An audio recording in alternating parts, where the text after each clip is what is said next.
এই মাসব্যাপী কর্মসূচি এই জাতিকে আবার নতুন চেতনায়, জুলাইয়ের অভ্যুত্থানের চেতনাকে লালন করে এগিয়ে চলার জন্য আরো অনুপ্রাণিত করবে, আরো সংগঠিত করবে, আমাদের বিভেদ অনৈক্য দূর করে জাতীয় ঐক্যের একটা ইস্পাত কঠিন পরিবেশ তৈরিতে এই মাসব্যাপী কর্মসূচি ইনশাআল্লাহ সহায়তা করবে। বাংলাদেশ জামাত ইসলামীর কেন্দ্রীয়ভাবে জুলাই আগস্ট গণ অভ্যুত্থানের প্রথম বার্ষিকী পালন উপলক্ষে মাসব্যাপী কর্মসূচি ঘোষণা করছি।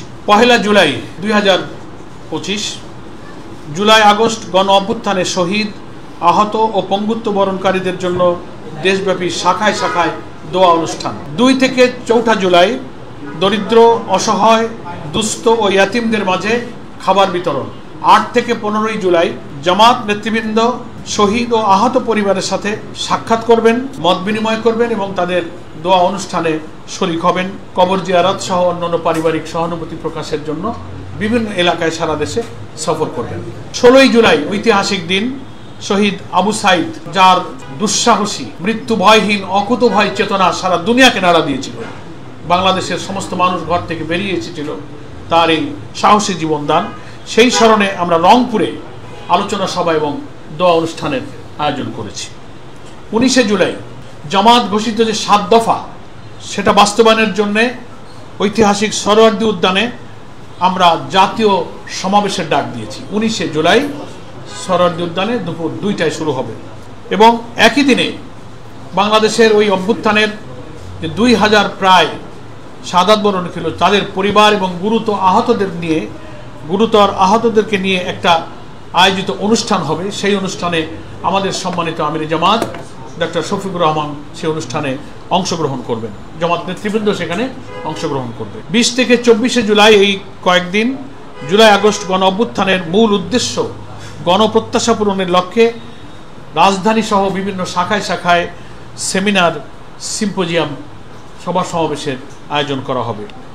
25 থেকে 28 জুলাই জুলাই আগস্ট গণ অভ্যুত্থানের উপরে ডকুমেন্টারি প্রদর্শন করা হবে এবং সাংস্কৃতিক অনুষ্ঠান হবে সারা দেশে।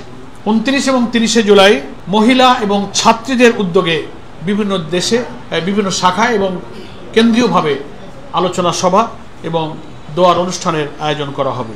1 আগস্ট একটি জাতীয় সেমিনারের আয়োজন করেছি আমরা। এখানে শহীদদের স্মরণে যে স্মারক আমরা প্রকাশ করেছি বাংলায় 10 খণ্ডে, সেটারই ইংরেজি এবং আরবি অনুবাদ, তার মোড়ক উন্মোচন করা হবে ইনশাল্লাহ ওই দিন 1 আগস্ট এই জাতীয় সেমিনারের মাধ্যমে। 1 থেকে 3 আগস্ট ছাত্রদের উদ্যোগে আলোকচিত্র প্রদর্শনী কর্মসূচি পালন করা হবে। 5 আগস্ট যেটা আমাদের গণ অভ্যুত্থানের ঐতিহাসিক বিজয়ের দিন, পতিত স্বৈরাচার ফ্যাসিবাদের দেশ ছেড়ে পলায়নের দিন, সেই দিন দেশব্যাপী জামাত ইসলামী গণ মিছিলের আয়োজন করবে এবং রাষ্ট্রীয় যে কর্মসূচি ঢাকায় এবং সারা দেশে শাখায় শাখায় সরকারের পক্ষ থেকে আয়োজিত হবে, সেখানেও আমাদের নেতৃবৃন্দ অংশগ্রহণ করবেন ইনশাআল্লাহ। সর্বশেষ 6 থেকে 8 আগস্ট সাংবাদিক, শিক্ষক, চিকিৎসক, আইনজীবী, প্রকৌশলী, আলেম ওলামা, ব্যবসায়ীদের, বিভিন্ন পেশাজীবীদের উদ্যোগে আমাদের আলোচনা সভা এবং দোয়ার অনুষ্ঠানের আয়োজন করা হবে। এইভাবে 1 জুলাই থেকে 8 আগস্ট পর্যন্ত আমরা কর্মসূচি ঘোষণা করেছি।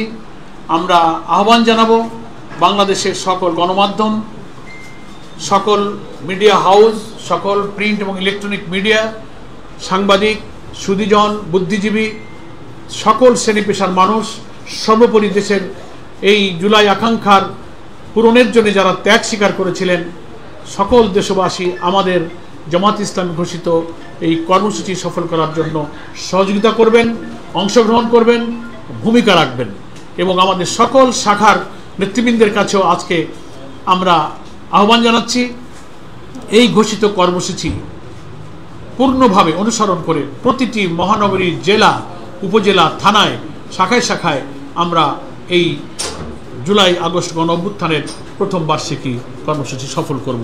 আপনাদের সকলকে ধন্যবাদ, আপনাদের এই সময় দেওয়ার জন্য, কষ্ট করে যে এসেছেন। গণমাধ্যম জুলাই অভ্যুত্থানে অসাধারণ ভূমিকা রেখেছিল।